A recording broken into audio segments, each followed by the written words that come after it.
So, as you know, there are different ways to find different things. We've in the homework, we've talked about the empirical rule.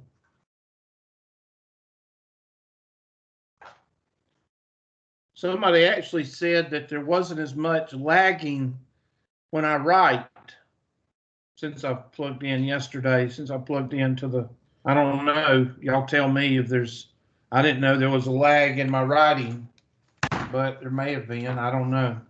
With wireless, who knows?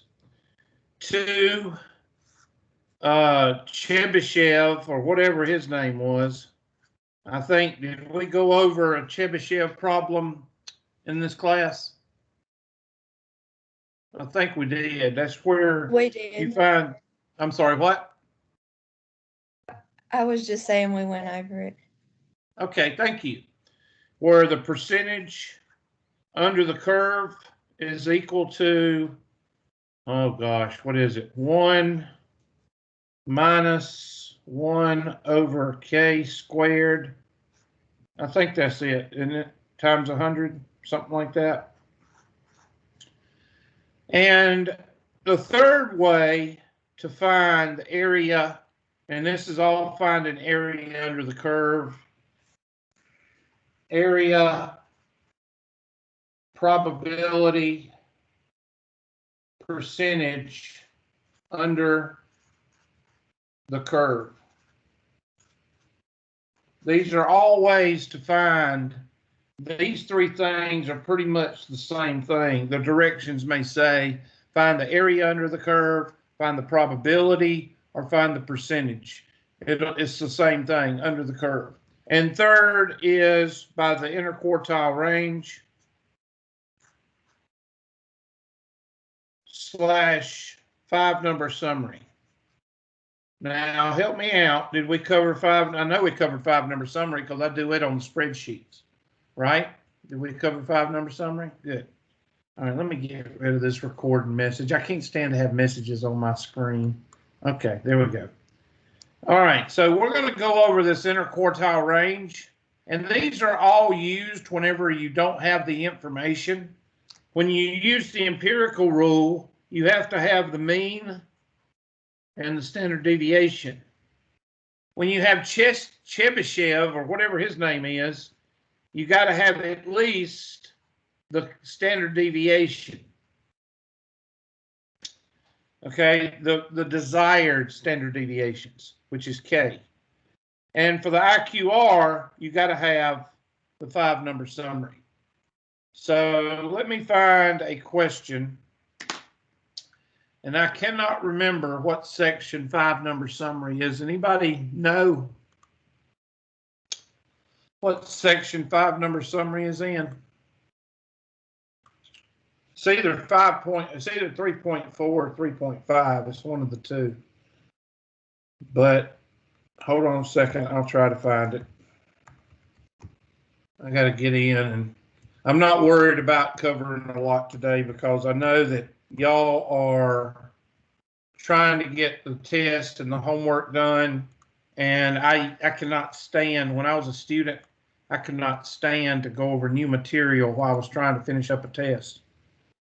We used to have teachers that would go over new material just right after you took a test. I used to hate that. Give us a break. All right, 12010. Where y'all is? There y'all are. Oh, I forgot to ask y'all, how was everybody's weekend?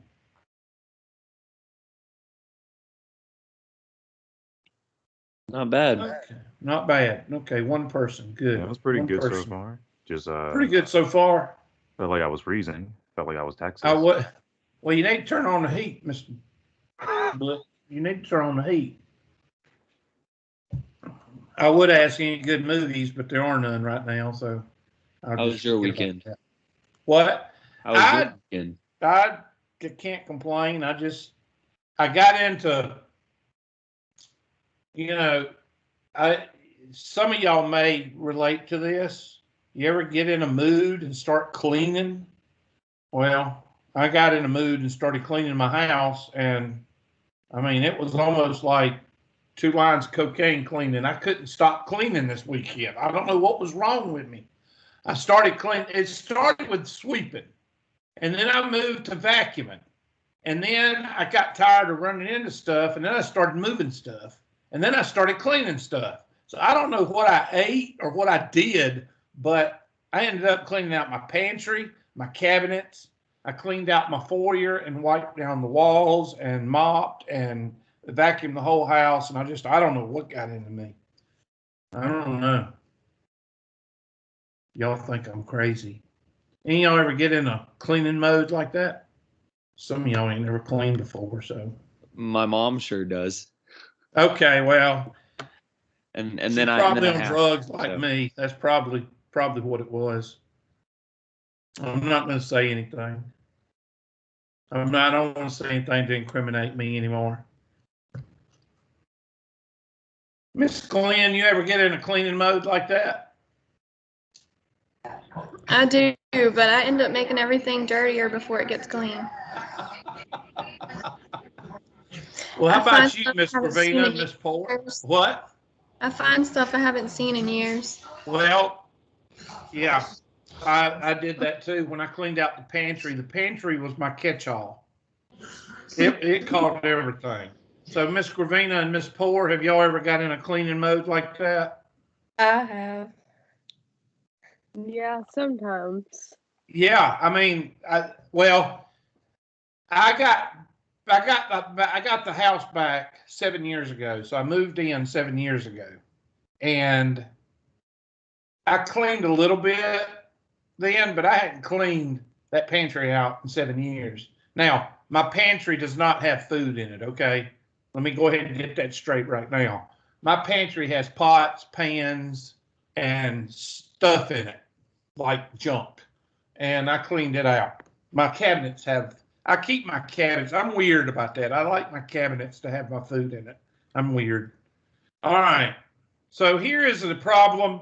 Let's go ahead and I want you to we're going to do everything on this. Now you can do it by hand or you can do it with your calculator. But I want you to include the 5-number summary. So there you go. There's your numbers right there. That's as large as I can make it. And I don't just disregard what the directions say. We're going to do everything, and then we're going to do the 5-number summary, and then I'm going to show you how to do the interquartile range and find the outliers by the interquartile range. And that's what we're doing. So go ahead and write those numbers down. Either put them in your calculator or write them down. I don't care what you do. I'm going to give you a minute to write them down and get them. Let me give you a minute. Let me give everybody a minute to write them down, and then we'll start working on it.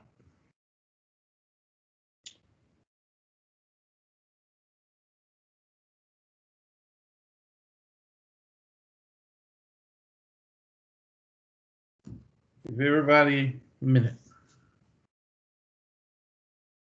Be you either typing them in or writing them down.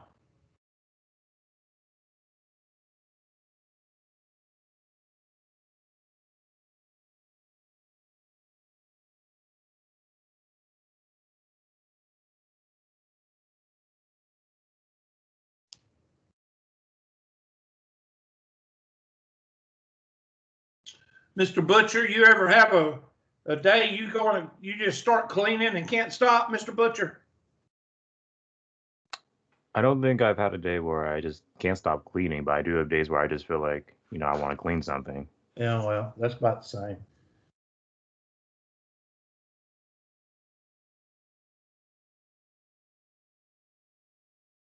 And it's amazing how much junk you can accumulate.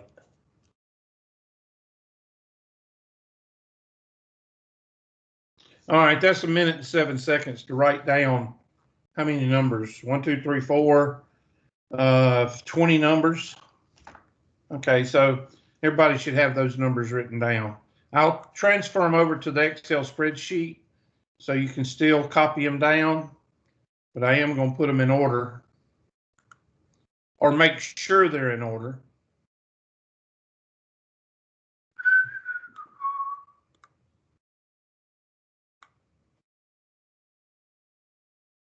All right, so I'm going to make them a little bit bigger. There we go. And I'll make sure they're in order.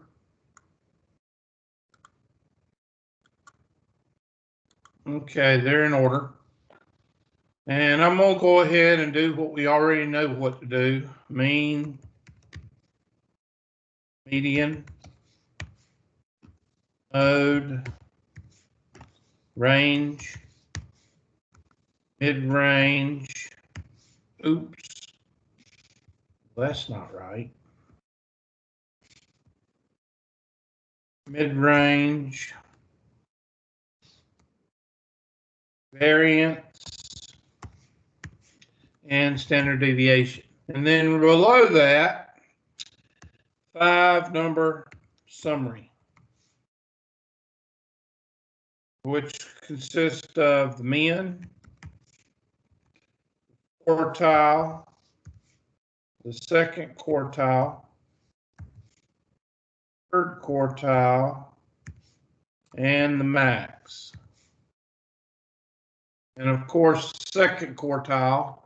What is the second quartile?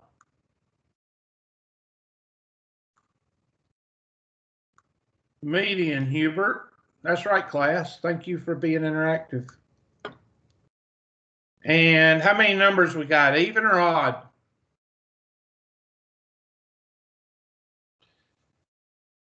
You know, y'all can leave y'all's mics open. If you're the only 2 or 3 that interact with me, you can leave them open if you want to. All right. They're even number. They're even numbers. So what are we going to do to find the median? Divide the 9th and 10th number. Exactly. Good job. Find the average. Find the average, yeah. So make sure 20, there's 18, so that would be 10 and 11, right? 1, 2, 3, that's 9. 1, 2, 3, 4, 5, 6, 7, 8, 9.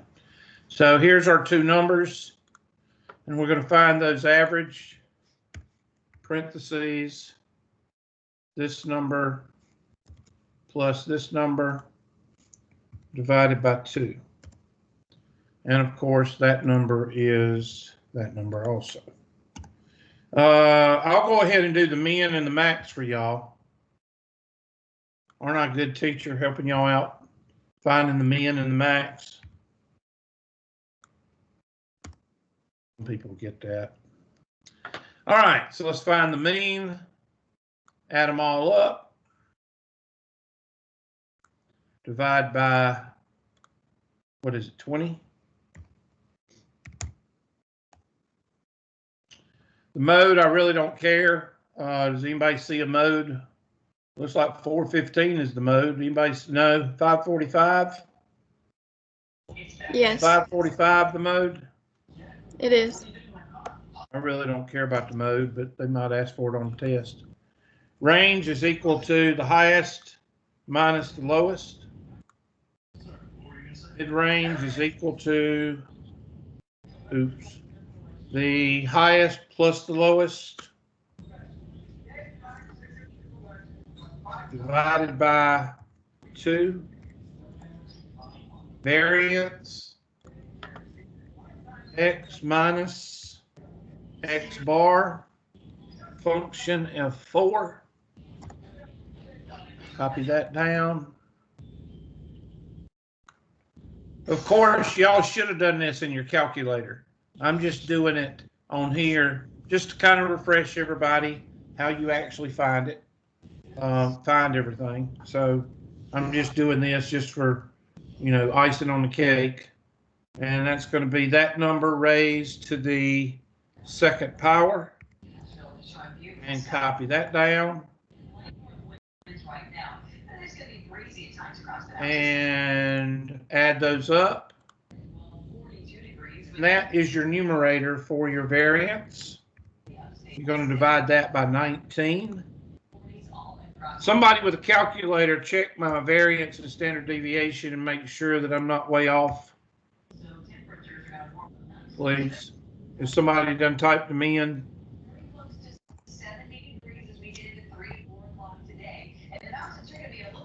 Well, I'll check my standard deviation since y'all not gonna talk to me. I got that. Did you? Okay. Yes, sir. Okay, good. All right, I'm just gonna extend it a few more spaces just in case. All right, now, somebody tell me where the median is. Where is the median in relation to these numbers? Where is it located? Somebody tell me where the median is located. In the middle. Right here. So how many numbers are above that white cross right there? Is it okay to say cross? I'm not sure. I want to make sure it's okay to say cross. Has that word been canceled yet? We might need to call Coca-Cola and ask them. All right. The white cross, is it in the middle? How many numbers are above the white cross? 10. 10. And is that odd or even? Even. So we're going to make sure that we take those two numbers. Let's see. No. I always get this confused. Let's see. We need 4. Oh, that's why I messed up. There's 10 numbers. I had one of them missing. Okay, there's 10 numbers, so that means number 5 and 6 is going to be painted bleu. Parlez-vous français? Je m'appelle Yubel. Bleu. And we're going to make sure those two are blue right here. Y'all are impressed that I remember my dang old French, aren't you? Y'all impressed. I know you are. Plus divided by 2 is your first quartile. Do the same thing on the bottom. Excuse me. 1, 2, 3, 4. And we'll color those what? Rouge. Okay. And that's going to be equal to parentheses this number plus this number divided by 2. That's going to be rouge.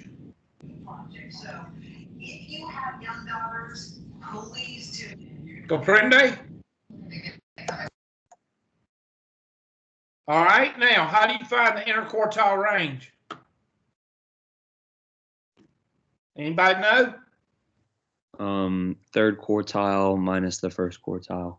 Okay, now how did you know that, Mr. King? Did you do it before or did you read it in a book? How'd you know that? Yes, sir. I've done it before. Okay, good. Most of you have, if you've had 120 before in high school or wherever. The interquartile range is the third quartile minus the first quartile. Write that down because you will be asked that on the standardized test as well as my test. Now, the interquartile range is used in the formula to find the upper parameter and the lower parameter. The upper parameter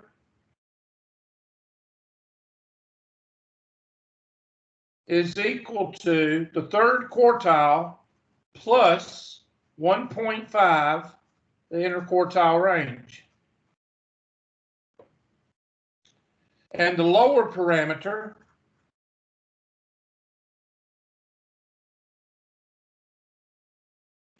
is equal to the first quartile, sometimes I have to remember, minus 1.5, the interquartile range. Now, there's one other thing I want to tell you what the interquartile range is. And this is in red, so you might want to write this down. The interquartile range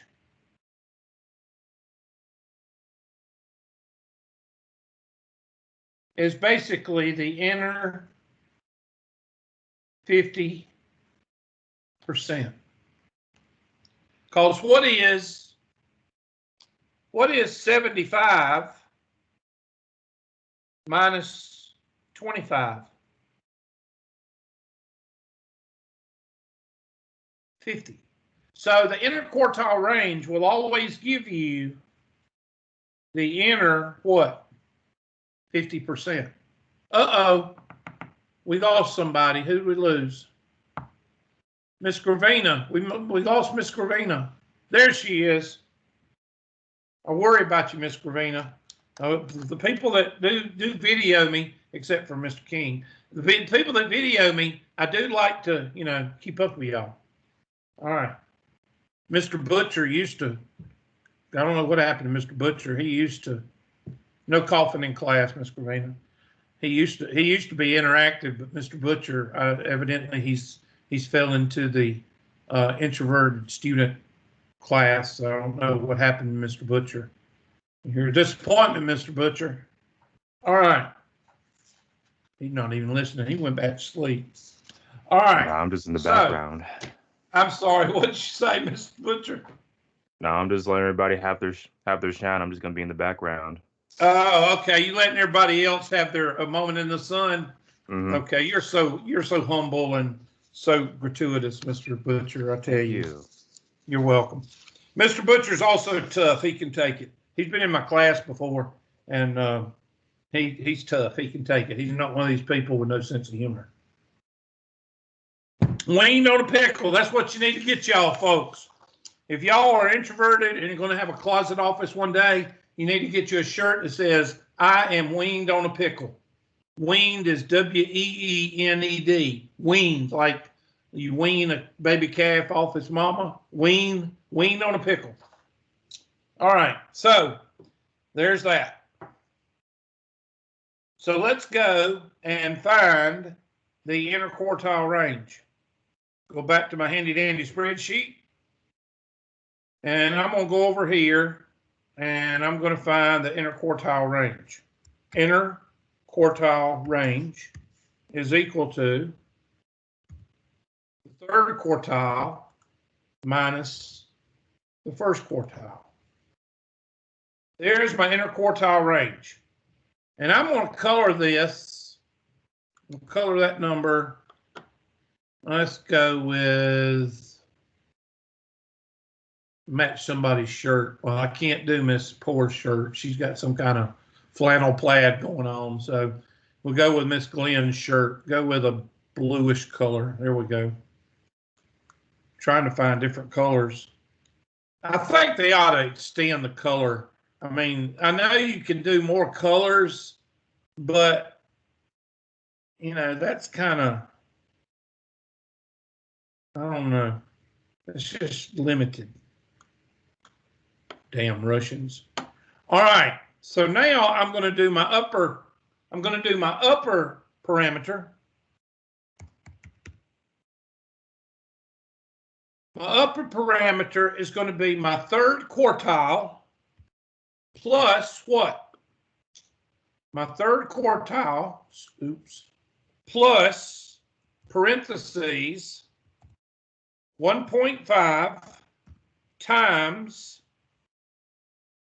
interquartile range. There's my upper parameter. And of course, what goes up must what? Come down, Hubert. That's right, class. Thank you for the interaction. There, good. There we go. Woo! And we're going to take the first quartile. Y'all going to be very, very happy one day when y'all don't have a closet office. And that's going to be equal to the first quartile minus parentheses the 1.5 times the interquartile range.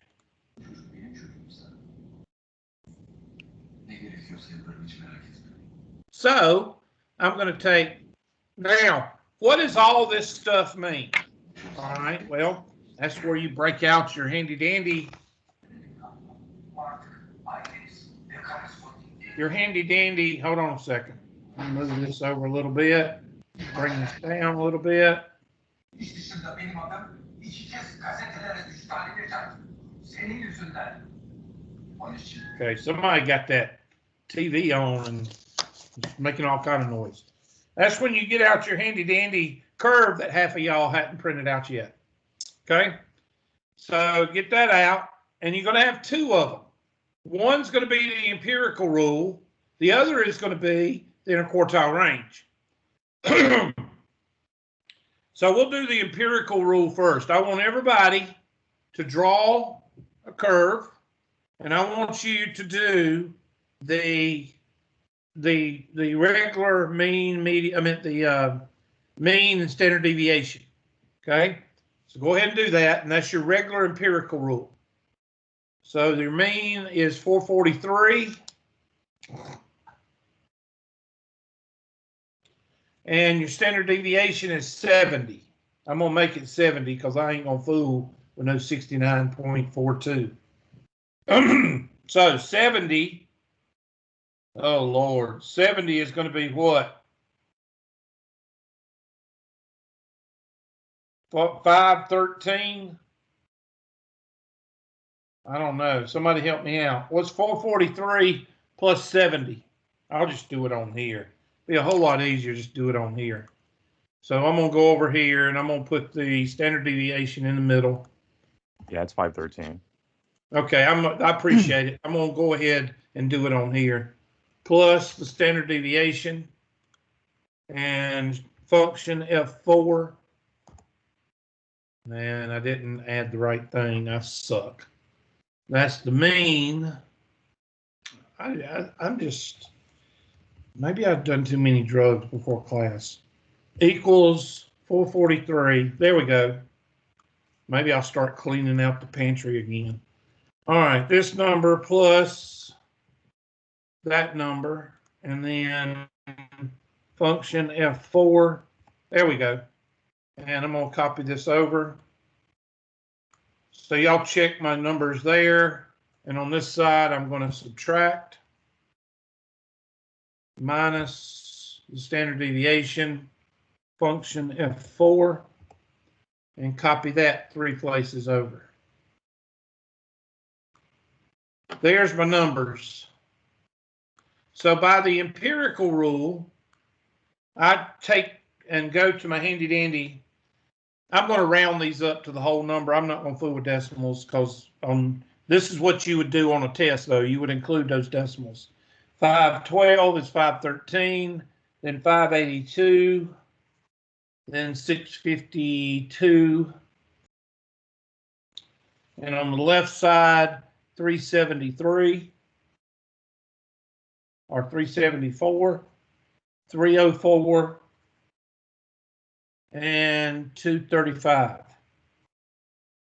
So if you're on the test and you're working a problem and it says use the empirical rule, then you're going to find the mean and the standard deviation, and you're going to draw this and on the, your scratch pad or whatever, and you're going to take your handy dandy, if you hadn't already colored it, which you should have, but like I say, only half of y'all probably even copied this in the first place.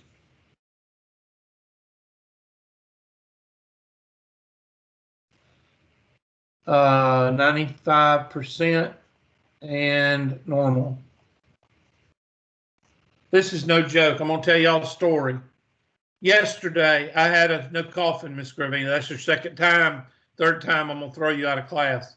All right. You need to lay off the Marlboro Reds, girl. They're killing you. Marlboro Reds will kill you. All right. Yesterday, I had a student come up to me after class, and you know what they said to me? They said, Hubert, I'm lost. And that's the worst thing you can say to a math teacher, because you're not lost. You know how to work teams. You know how to get up in the morning. You're not lost. And it's too generic. When you go up to a math teacher or a science teacher and you tell them you're having problems, you don't say you don't understand everything in the whole class. You don't say that. You say, Hubert, I don't understand 5.3, number 15, blah, blah, blah, blah, blah. Well, first of all, the student never sent in a homework question. So I quietly said, hold on just a second. And I went and looked up their homework. Do you know how much homework they've done?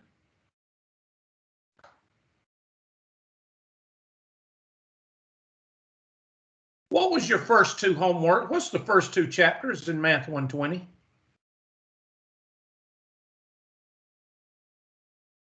That means I want y'all to say something. What's the first two chapters? What are you supposed to do the first two chapters? Okay, y'all don't know? Okay. I'll just keep going then. You're supposed to read the first two chapters. So when you don't do the first and the second homework, that's telling me you can't read. Because what are all the questions on the first and the second chapter homework? They're not math questions. So anyway, I don't know why something triggered me. Oh, I went back and said, well, you hadn't done any homework. I don't know how to do any of it. So you don't know how to read. Okay. I couldn't help this. I said, how about the empirical rule? Show me your empirical rule. What's the empirical rule? I said, you need to go back and read. I said, I can't help you. You know what they were wanting me to do? They were wanting me to teach them first, second, and third chapter in about 15 minutes. And I can't do that. And I'm not going to do that.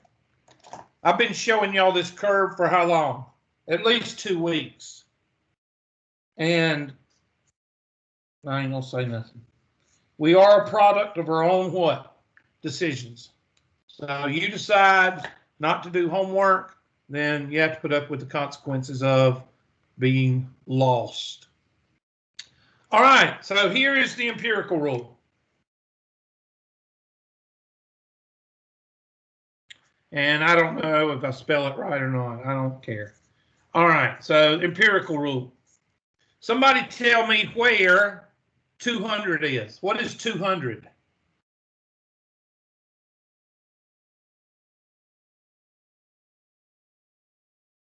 That means I want somebody to say something. Miss Gravina can't because she's coughing too much.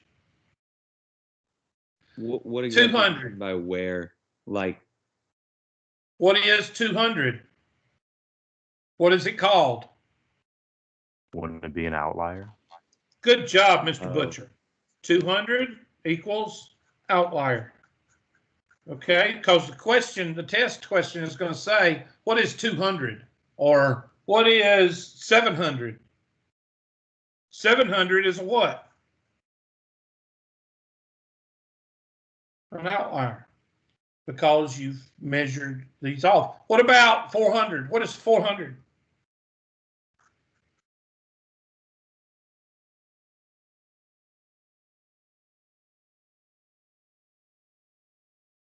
Y'all are making me mad.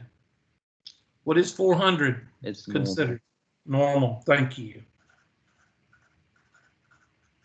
And what about 300? What's 300?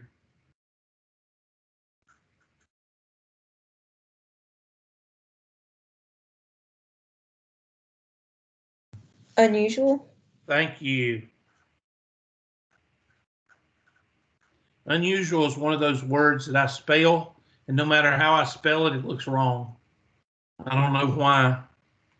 Just like some people hate the word moist. I don't, when I look at unusual, it doesn't look right. So I just write it down, and if it's right, it's right. Okay, so that's the empirical rule.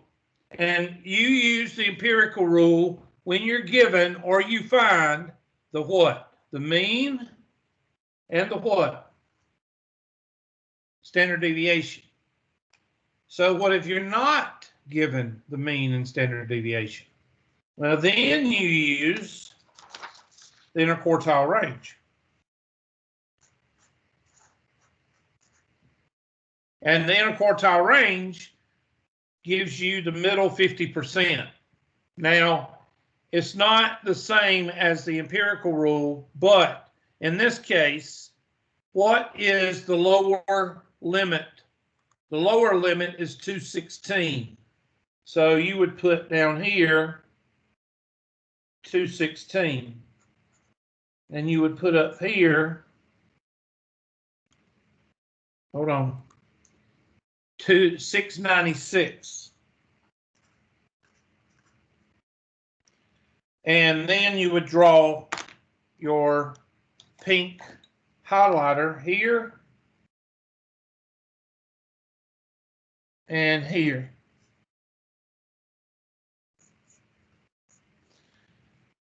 Now, you could find the interquartile range. The interquartile range is equal to the middle 50%. So you know this is 34 and 13.5 is going to be 40, what, 47.5? So 47.5, you add 3 more right here and 3 more right here. That's the middle 50%, okay? No, I'm sorry, hold on. No, that's not right. 34 is right in here and right in here. There's the middle 50%. Now, it's not normal, but I'm going to color it.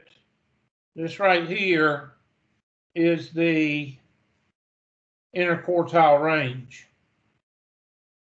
And that's the middle 50%. And your middle 50% falls, where's the interquartile range? 120. So you would have your mean right here, and 120 on this side would be plus 120 and minus 120. And that would be your numbers here if you had your mean. So that's the middle 50%. That's the interquartile range. Now, what is 200 here? 200 is an outlier. What is 700? 700 is an outlier. Okay, now the interquartile range questions are not going to ask what's normal and what's unusual. They're just going to ask for the what? The outlier. Now, did anybody have a question on a homework question having to do with interquartile range while you're doing the homework? Does this kind of make it a little bit clearer? Yes or no? Yes. Yes. Good. And one more thing, 5-number summary. There's some questions on the test, and in 5.5 or 3.5, I'm gonna cover some of those questions right now because I got a couple of questions yesterday from 3.5 and they were kind of quirky. I didn't like the question, so I'm going to kind of go into depth with the box plot so y'all will be able to work your way through those questions, okay? The mean is 340. The max is 545. And the mid-range is what? 443. Now let's graduate the number line. 340 to 443, well, that's easy. That's 103 or 100. So I'm going to make 390 be here, and I'm going to add 50 here. That'd be 493. And 25 here would be, because half of 50 would be what? 25, that'd be 365. And 25 here, 30 would be 420, so that'd be what? 415. 25 here would be 468.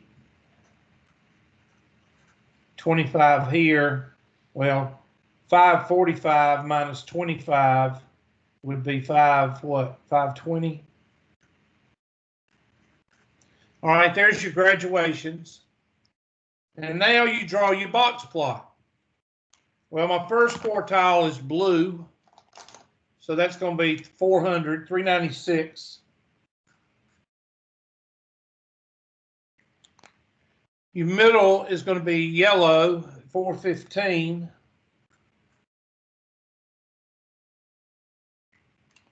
And your orange or red, I'm going to do orange because I don't like to do red unless I'm writing something important. So the orange is 516. Good gracious. 516, that's way off. 516 would be up here.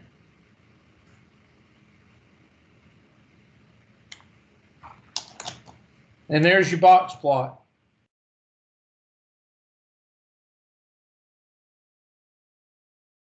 Now, let me go ahead and tell you what they do on the test. They reverse it. They show you the box plot, and then you have to tell what the first quartile is. Well, there's the first quartile right here. And the first quartile is right there. The second quartile is right here. And the third quartile is right here. The min is right there, and the max is right there. So if you're given a problem, now let me show you how they do it. Here's how they do it, which I don't agree with because it's kind of confusing. And y'all are welcome for me going over this because I had several people with these questions yesterday, and I was kind of like, oh crap, I didn't cover it well enough. This is the way they do it. They put a 0, and what is this? 600. And that's what they do. They put a number line under it, and then they'll put the 340 right in here. They won't put the 340. They'll just draw another line, and this one is at 545. So I'm going to put 545 and 340. This is the way they do it. And then they put their box plot up here. And the box plot would be, let me get my numbers again. Hold on a second. 396 is blue. And I don't know, 396 would be right in there. And then yellow would be 415. And then 516 would be orange.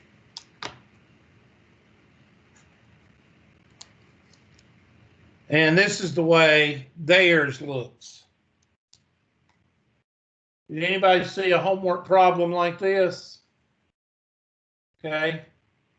So the min is right here. The max is right here. And this is your first, second, and third quartile. Anybody remember seeing a problem like that? And they'll say, what is the min? Yes. The min, the max, and then they'll ask for the first, the second, and the third quartile. And you have to kind of draw a line down here for your min and draw a line down here to your max. And then this is your first quartile. This is your second quartile, and this is your third quartile. So I just wanted to show you that because even this is what I assume. I assume if I show y'all how to draw the box plot that y'all can reverse it. But evidently, some people don't know how to reverse it and go, okay, well, this is the min, this is the max, this is the first quartile, that's the second quartile, and that's the third quartile. So I have to show y'all like this and say, okay, draw a line down right here, and that'll be your min. Draw a line down here, and that'll be your first, second quartile. You're doing it backwards. They give you the box plot, and you write down the information. We'll start a revolution. Okay? Question. Does everybody feel good on interquartile range now? Okay, is there any other concept that y'all want to go over? Any other concept or anything? Because I didn't see any questions from this class on chapter 3. And I'm only worried about chapter 3 because chapter 3 is 80% of your test. I'll go look right quick and see if y'all sent me any more. I don't think y'all did, but I'll look. Oh, God, what a surprise. This is so frustrating. 120, chapter 3. See, I was really worried about 3.5 and 3.4. And these are all out of the 111 class. 110, 11. Yeah. So, is there any question that you need me to go over that's really bothering you? Anything? This might be dumb, but I'm gonna ask it anyway. Okay, so when you were doing the empirical rule, and you Yes. said like, I'm gonna copy these numbers to the right, and I'm gonna copy these numbers to the left. What do you Yes. like? How would I? Oh, that's do where that you on a add. calculator? That's where you add the standard deviation. In Excel, it's called copying. But when you do the standard deviation, Mhm. let's say the mean is equal to, let's do something simple, 50. And the standard deviation is equal to 5. Then Mhm. you're going to draw, and you're going to put 1, 2, 3, 4, 1, 2, 3. And you put your mean in the middle. Mhm. And then what do you do on the right? The max. No. As far as your standard deviation, what do you Oh. do? You what? Do you add it or subtract it? Add. Add. So what's 50 plus 5? 55. What's 55 plus 5? 60. 60. And 60 plus 5. And that's what 60. I mean by copying to the right, because in Excel, when you copy something, it keeps adding it. Okay. On the left, what do? We subtract. What's 50 minus 5? 45. And then 40, and then 35. So that's what I'm doing when I'm copying to the right and copying to the left. When you copy to the right in Excel, you're telling it to add. When you're copying it to the left, you're telling it to subtract. Oh, okay. So that's just terminology I used for Excel. I'm sorry. Oh, you're good. Okay, what else? Any other questions? Y'all don't have any questions, anything in chapter 3 or anything that you're not really sure about for the test? Anything? Okay, well, I'm going to, at this moment, I'm going to go into maybe softy teacher mode, and I'm going to pull up your assignment. Course tools, assignment manager.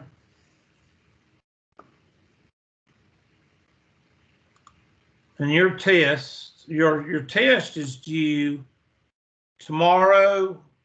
Today is the 23rd. I'm gonna give you one more day on the test. This is, one more day would be the 24th, wouldn't it? I'm gonna give you one more day on the test. And I'm also gonna give you, let me look at the homework.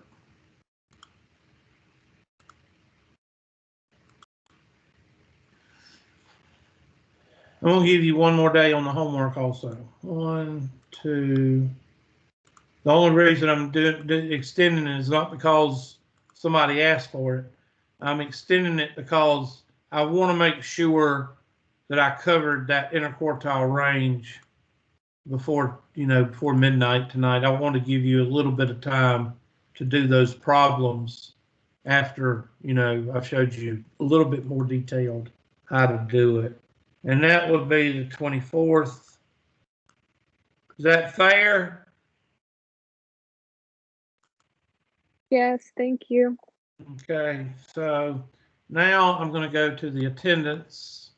I'm going to shut off since nobody's got any questions, I'm going to